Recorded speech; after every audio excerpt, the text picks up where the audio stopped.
मुलांनो, तुम्हाला जो काही मी धडा शिकवलाय आता त्यात जर कोणाला काही नसेल समजलं तर मला पुन्हा विचारा. माझं कर्तव्य तुम्हाला समजून सांगण्याचं.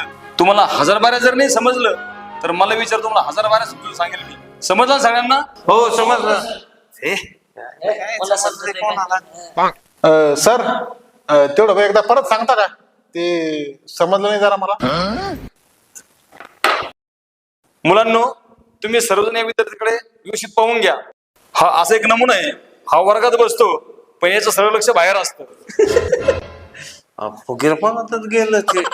काय रे, कुठे लक्ष होतं तुझं? लक्ष होतं माझं. मग कसं काय समजलं नाही तुला? बाकीच्यांना समजलं का रे? बाकीचं हो सर, आम्हाला एकदम मला समजलं भारी. पहिला समजलं म्हणून सांगावं लागलं. समजलं सर, समजलं होतं मग. काय समजलं तुला? हा सर. मग काय तू माझा टाइमपास करत होता का? हो नाही हो सर, मला तसं नव्हतं म्हणायचं. चल उठ, चल मुख्य ध्यापाकडे चल लवकर.